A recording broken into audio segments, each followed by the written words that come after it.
feeling out there today. So I'm going to start off with a couple quick announcements. So those of you that know, we are coming up on our Ignite event in Phoenix, Arizona. So make sure you are registered. I'm going to drop that link in the chat. That's going to be on June 6th. So make sure you get registered. And then if there's anyone that needs to recommend speakers, make sure you do so this week as Grady and Zach are trying to get that stuff buttoned up. And then second and last announcement is most of you all have received emails about the new bonus deposit updates. So make sure you go to that email. They were sent out on the wrong names. So you can ignore the name, that's fine. Just make sure you hit the quick link in that email. You're going to fill out all of that information. That's going to be for producer and VP bonuses. You're going to fill out your personal information, your banking, and then you're going to submit a voided check and a copy of a W form, and you can just Google that off of IRS, and you could fill that form out and attach it. Just make sure that is done so you can get your deposits for your bonuses. Now, without further ado, we've got our 18-year-old prodigy here in the office, Mr. Inchasy, 6 months into the industry with a team that is already heading towards $250,000 a month with big goals and eyes on getting to $1 million a month. Now, this guy at his age, it's amazing to see the level of focus, the discipline, and just the hunger that he brings to our team and the company as a whole. So drop some ones, drop some emojis. Join me in welcoming him into the Builders Call today.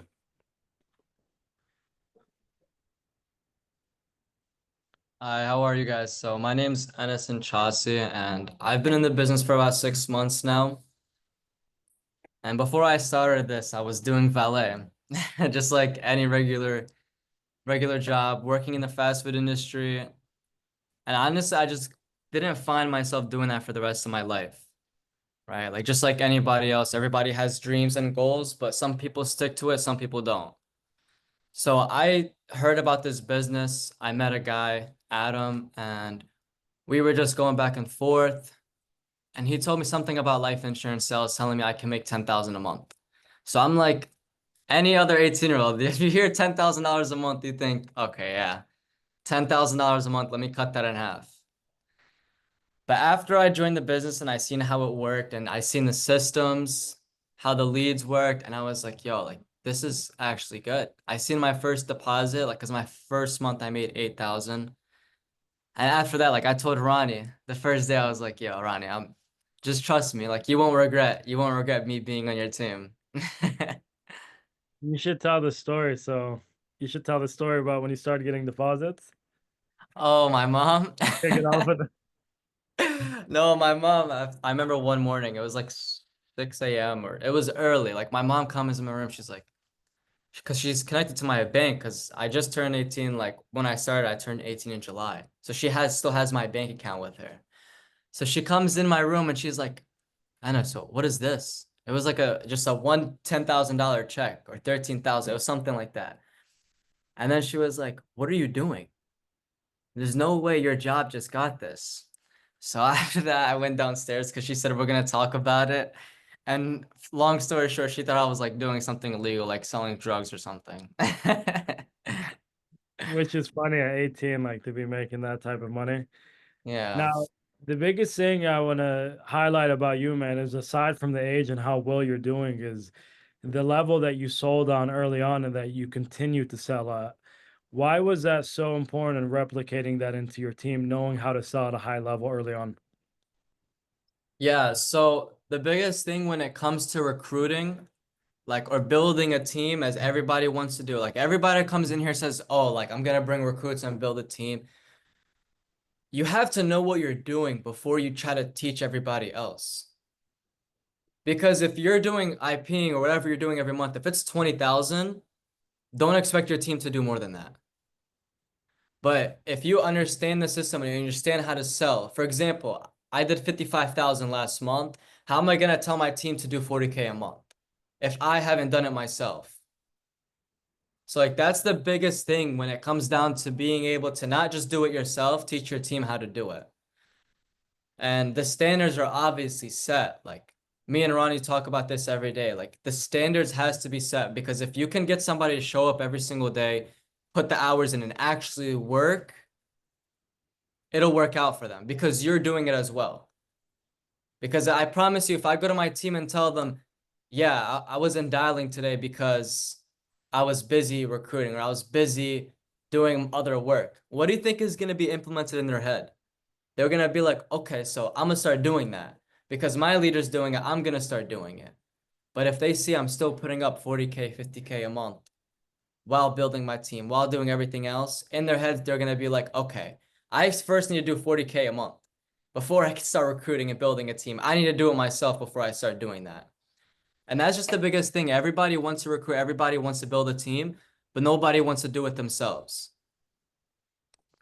And that's huge because, like, at the end of the day, you cannot teach somebody how to do something you're not doing, number one.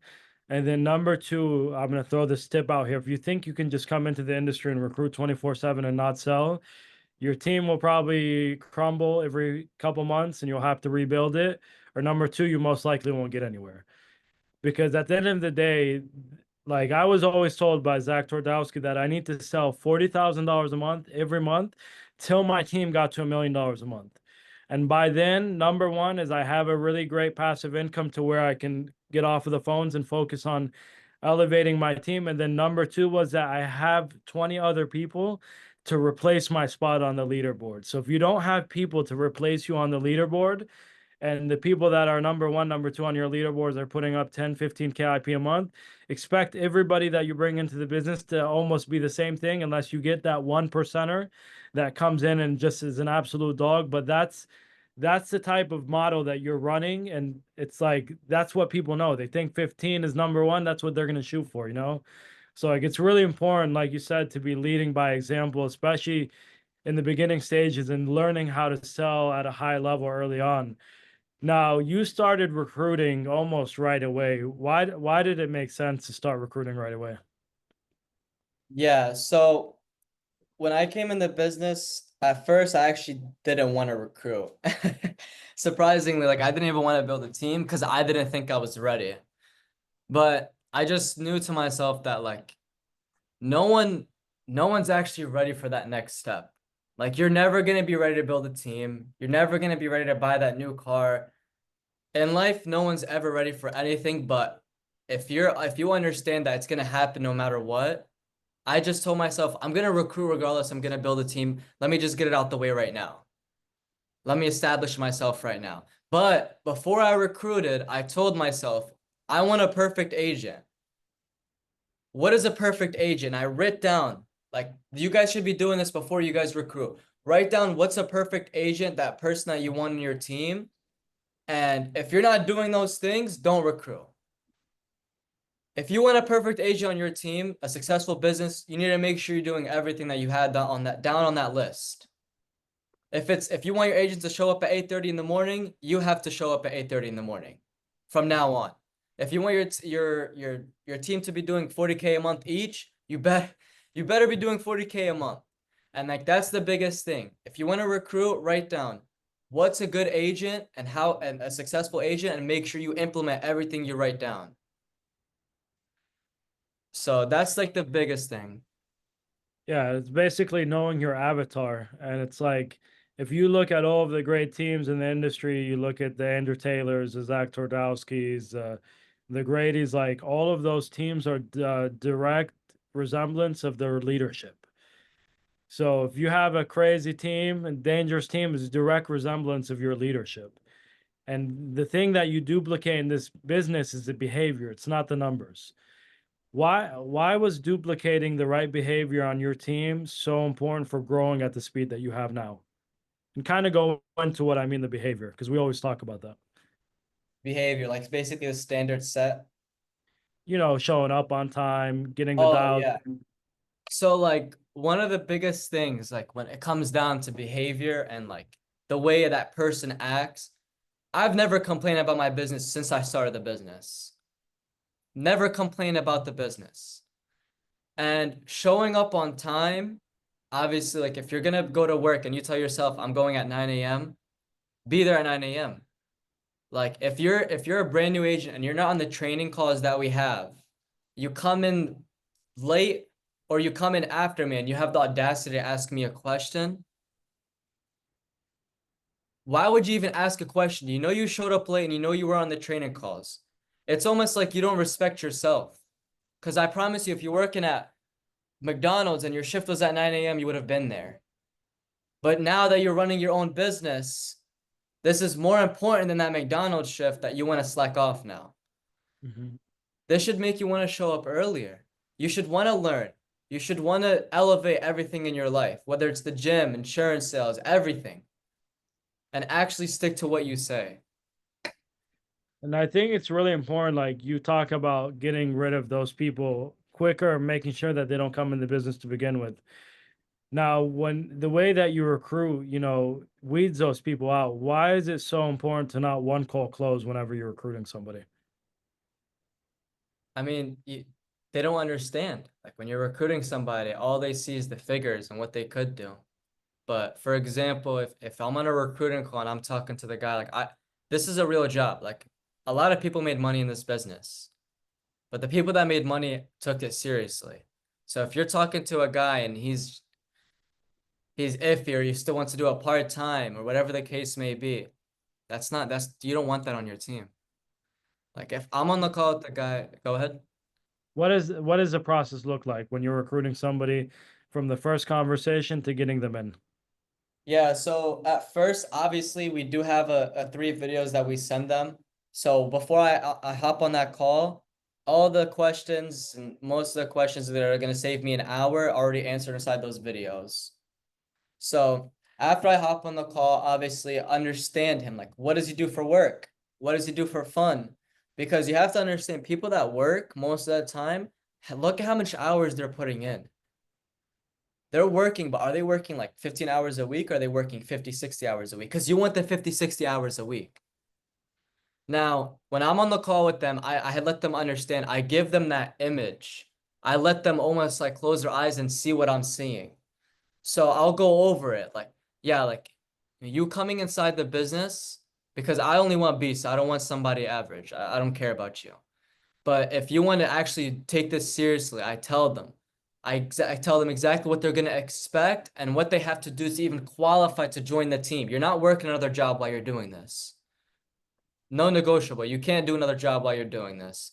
Making sure you stay consistent with your work, making sure you go on the training calls. I go over all the standards set before they even start. I make sure they understand everything that I expect from them. Mhm. Right. I don't want to hear if they want to do this part-time. No, this is what I expect. Now, if this is something you want to take seriously and actually go into, think about it. Send me your full name, email, and phone number if you think this is serious. In the meantime, bro, it's a pleasure talking to you. Do I lose half the people that I talk to? Maybe.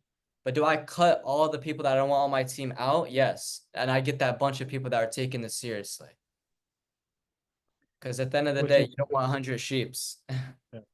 It's like a three-step process. So just kind of elaborate a little bit more.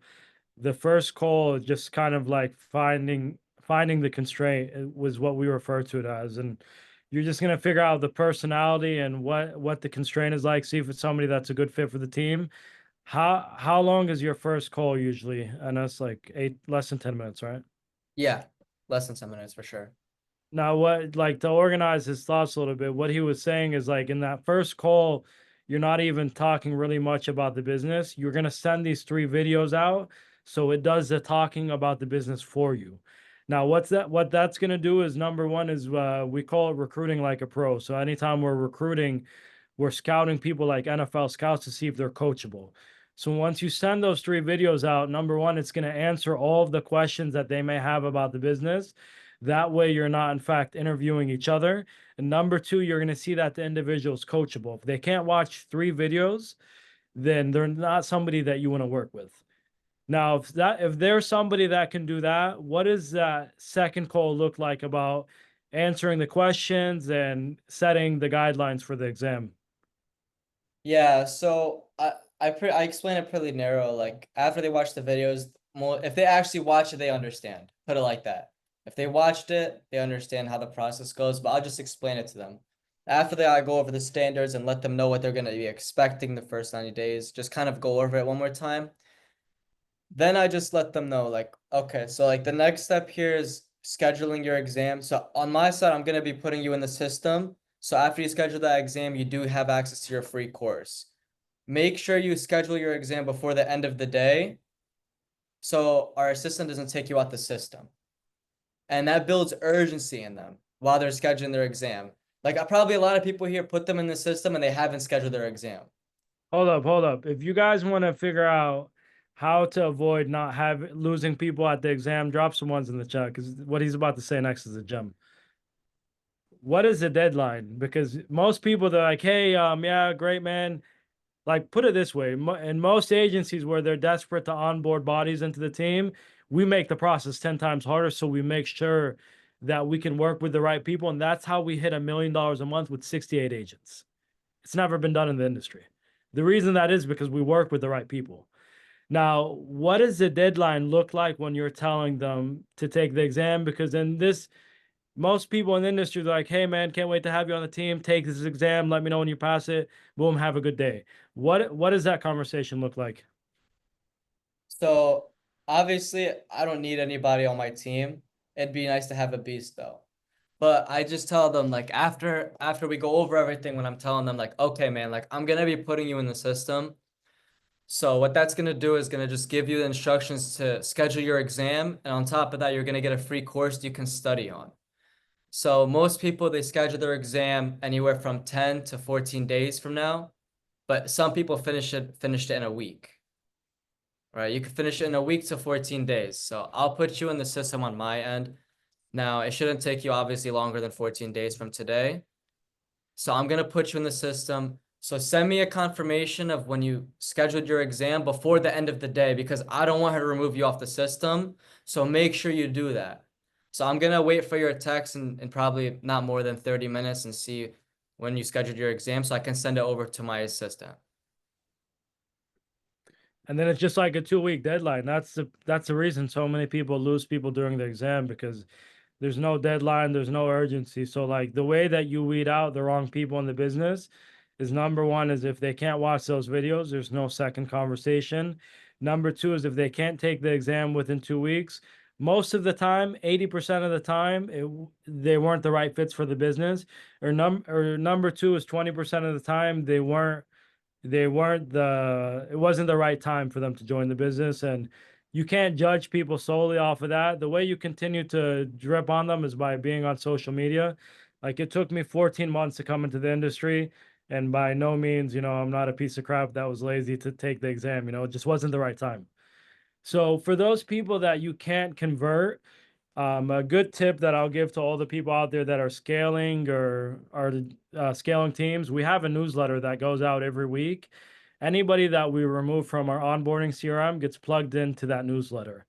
You're going to hear about the agency on the next Monday of every week for the rest of your life till you join the agency. So like that way you don't lose people. And I learned that from Grady. Like he markets very, very well. And this is a business. It's a copycat business. We learned this from this guy, we learned this from this guy, we learned that from this guy. And that's all it is. So like that way you can retain more people. If you have a newsletter on your team that's sent out every week, just make sure you plug those emails into it. Now the next process, right? Getting them to pass the exam. What does the first day look like? What standards are you setting? How does that look like? What is the first day if I'm your new agent? Walk me through. So my first day when I'm bringing a new agent on, immediately, obviously I reassure them with the standards that I already mentioned to them the first call, and I just explain to them like, okay, now you passed your test. This is the important part now. So I send them our training calls that we have Monday, Wednesday, Friday at 9 a.m. On top of that, I send them over that script and I make them go over it before they even start calling. Go over the script, understand the script before you start calling. Now, obviously, when you're on the phone, that's the best way to learn the script, but to be able to understand the script is one thing. And I let them know, like, yo, by the way, like, now that you started this, like, this is what you're gonna be expecting. Like, I make them grab a pen and paper and I tell them what's something that's right now at this moment, don't lie to me, like, what's something that might hold you back from committing? And I make them write it down. Now, after they write down what's stopping them from committing, I hold them accountable to that. I hold them accountable to make sure they stop doing whatever that's stop holding them back from committing. And then I make them write down what's a successful agent to you look like so far, and I make sure they do that as well. Now, after that, the training process is simple. They just have to start touching the phone. Like touching the phone, start dialing, understanding the script more. And then their first week, I make them understand, not just master, understand the first 90 seconds of the script. Now that script, the first 90 seconds is most important. It's like walking into a restaurant. The valet guy is the first person you see. If you had a good experience or you didn't. Same thing with the calls. The first 90 seconds is the most important part of the call. You understand that, that gets you to a close. Now that's what I primarily focus on the first week, making sure they at least get 1 to 3 closes that first week coming in and understanding that 90-second script from the start. Now, why do you say that part specifically? The 1 to 3 closes the first week. 1 to 3 closes your first week. Honestly, it's just like it gives them it gives them like a task. Like it's almost like if I tell you you have to close 10K this week, like you're gonna do it. If I tell you have to get 1 to 3 closes your first week, trust me, you're gonna do it. And it gives them urgency. It builds urgency because he told me I have to do 1 to 3 closes. I really have to understand the script. Because I build urgency in everybody. Everybody has to have urgency inside this business. If you don't have urgency, this is not for you. You'll get ran over by the ones that do, right? Exactly. Now, what does that training schedule look like? Is it how many weeks do you have them on a training schedule for? Oh, so their first two months inside the business, their first 2 months, you should be on that training call. There's people that are producing 40, 50K a month inside those calls, teaching you how to do it. And if you're not at that level yet, you should be on it. So the training calls are mandatory, and you set that guideline. No, of course. Of course. There's no doubt about it. Don't ask me a question if not. I don't even know how long you're gonna last if you don't do it. hmm And it works because I think you're a superstar right now. If you all want to hear how much his top writing agent is doing and how long he's been in the business, drop some emojis. This is pretty crazy. Week 4 numbers just came out, I think Saturday night. What did Amir do his first month in the business? Your top guy. Amir, 30 something or 40 something last month. 51 with week 4. Oh, 51. 51,000, Oh, week 4. Yeah, 51,000. Oh shit. which is insane, you know? And it just shows you like, hey, if you train agents the right way, you find the right people, you set the right guidelines, you set the right boundaries in the business, those are the people that you will bring into the business. It's those people that are coming in to do damage. Because at the end of the day, this business is not for everybody, but I always say that it works if you do. If you don't work, this is not the magic industry that you're just going to come in and become a millionaire overnight in. It doesn't work that way. Now, the next biggest thing is recruiting is one thing, right? But this is something that we've done pretty good at as a whole is when most people are looking for the next person to recruit. They're looking for the next person, the next person, the next person.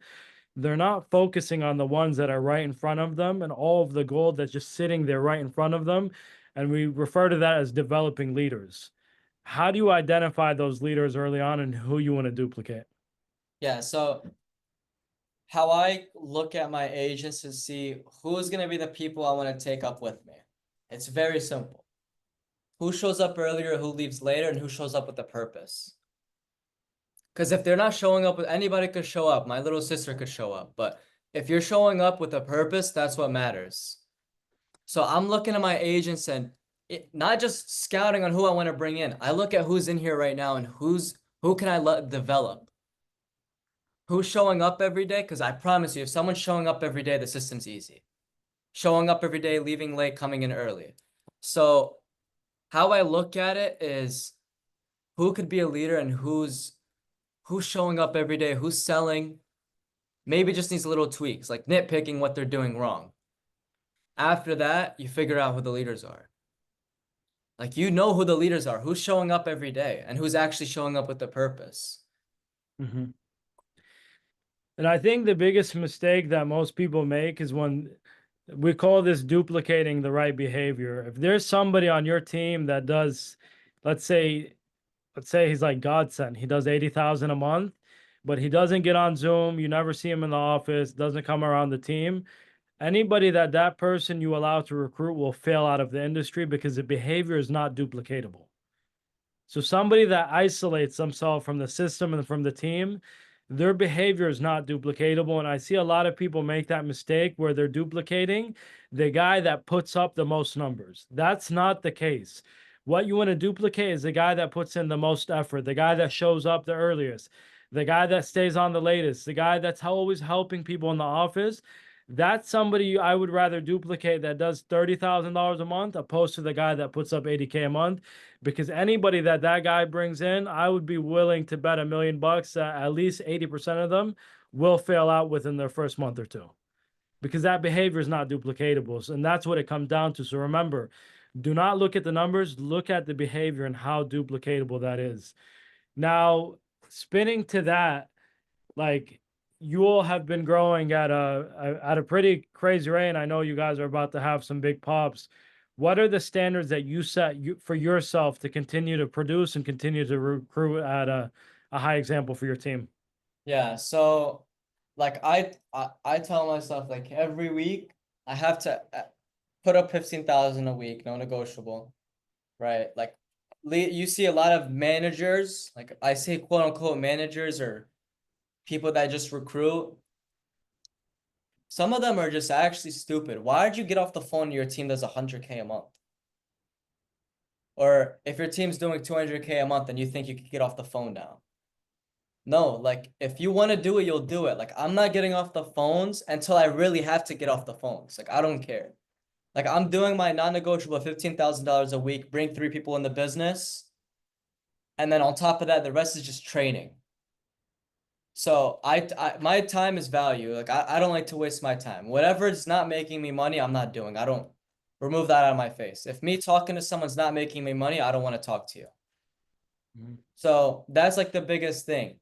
I make sure I hit $15,000 a week. After that, I make sure I bring 3 people in the business and then focus on the guys that are already inside the business. Those 3 things I'd make sure I do every week, because if you don't have a goal every week, I promise you're gonna fail.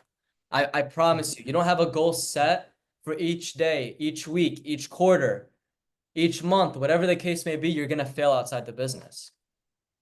And then don't ask yourself why I fail outside the business. You did that to yourself because you didn't have non-negotiables.